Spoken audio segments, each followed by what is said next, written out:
So now let's get started with the video. So first you open your TikTok app.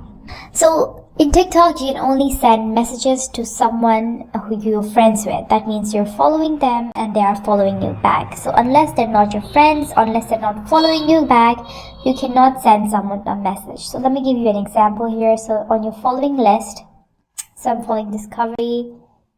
So you have a message option in their profile. So it shows that you can message them. But if you go ahead and send them a message, you can see it's not going to be sent, and it's written here that messages cannot be sent since this user is not following you. But if you go back and if you go to your followers and you see you're friends with this person, and then you can message them. So since both of you are following each other, you can send them a message. So that's how you send messages on TikTok, guys.